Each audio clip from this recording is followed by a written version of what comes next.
So let's talk about how to get that low left exit that we see from the pros. Well, Ed, this is an interesting topic, something that I have thought about quite a bit. And when I was learning how to play, I remember watching some of the guys on tour, especially some guys like Hunter Mahan. You remember Hunter Mahan? Hunter had a really cool golf swing, and his club exited so low and left that it was almost boggled my mind. And then when I looked at like some of the old-time greats like Ben Hogan and others, their clubs also had that really low left exit.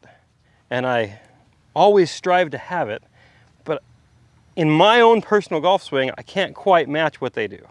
And there's a few reasons for it. My swing's a little different than a guy like Ben Hogan's. It's more vertical. More vertical. Yeah, so do we always want that really low left exit? You know what? Unless you're trying to hit a specific shot, you want your golf swing to be as symmetrical as possible. Yes. If you have a very vertical lead arm, chances are you're going to have a hard time doing a very low exit to the left, assuming you're not trying to hit a specific shot. I can make it do it, but the problem I have from my backswing, where my hands are way more high, is if I make that club exit low and left like I see Hunter Mahan and Ben Hogan doing, I hit a slice.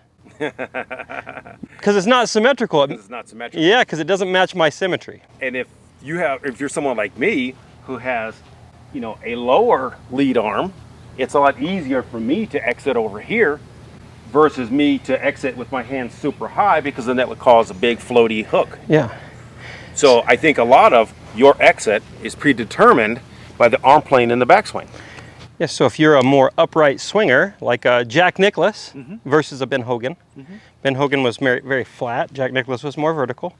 The exit's going to be a little bit more vertical if you want to hit it straight. Yeah. So, or you're not pivoting through the exit, you're pulling your hands across the exit. yes. So we see a lot of those players, right, who take the club significantly in, go over, and yeah, they're low left, but they've compromised the entire pivot. Their symmetry is completely off. They've taken the swing circle from being up and in, down and out here, to up and in, over the top and way left. That's that what doesn't necessarily work either. And what I wanted to talk about is how do we develop that symmetry, the correct symmetry? What dictates the path or what this club looks like and where it exits, or what should dictate it? There's a lot of different factors that could happen. If I throw in, like you said, some arms and hands, you know, that club's exiting down by my belt buckle. 100%. I'm not going to hit it any good. No. If I got it over there with my pivot like this, that might be pretty darn good. Potentially. Depending on where it was coming from over here. Correct. So what controls that arc? What do we want to control that arc?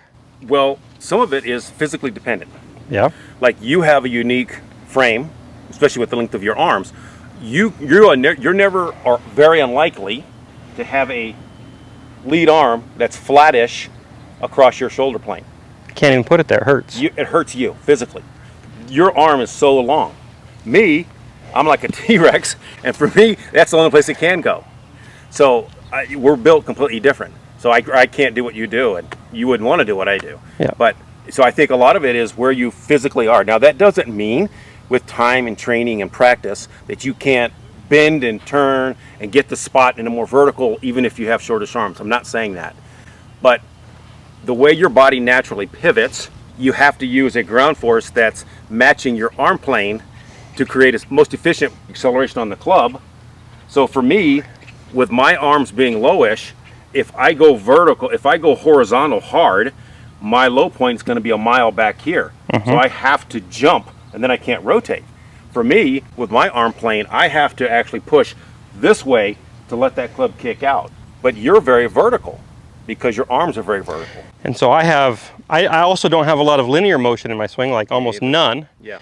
But I have a lot of push up and back, not as much like horizontal to the ground torque.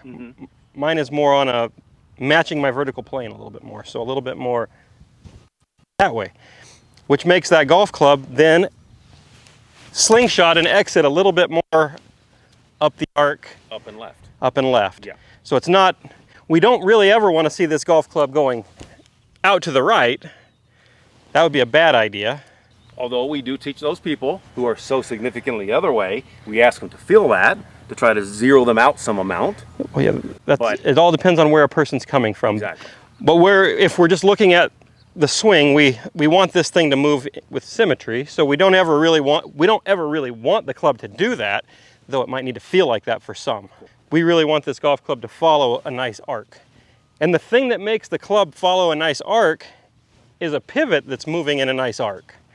If my pivot was to tilt and stop, that club's going to move out of its arc into 100%. A weird arc. The minute that you just did that, normally your pivot goes like this. And the minute you did this, this went backwards and you went up like this. You couldn't stop it from happening. Yeah, so it shot up. So what I see from a lot of amateur players who have that kind of a tendency is all of a sudden the ball's way in the back of their stance and they make this same motion and they figure out how to hit it somewhat okay, not optimal. Yeah.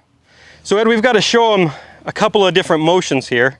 I've got to show them one where I'm going to be a little bit shallower plane with a little bit more of a low left, Ben Hogan. It's going to be hard for me. And then one that's more my style. So here we go, shallow Ben Hogan. Ugh, that was hard.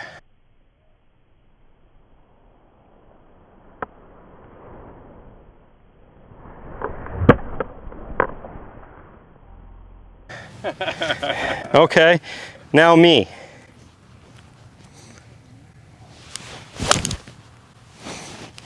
Interestingly, I hit it about 40 yards farther.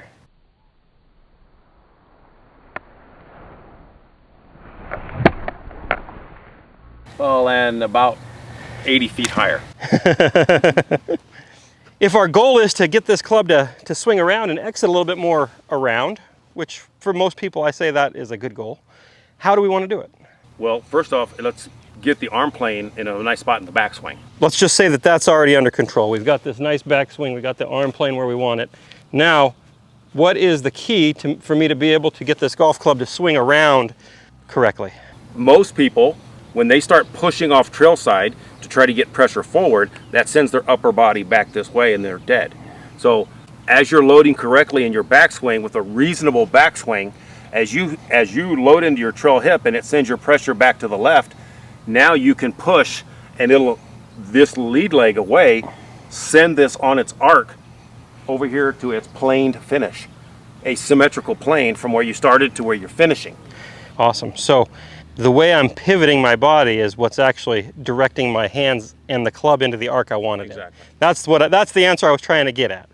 So for all of you who have golf swings that tend to exit way too high, what you really need to focus on is getting your pivot to move correctly. You might have a little bit too much late push off of your trail side, which then dumps your shoulders this way and retards the pivot. It doesn't allow your chest to turn, basically is what we're getting at.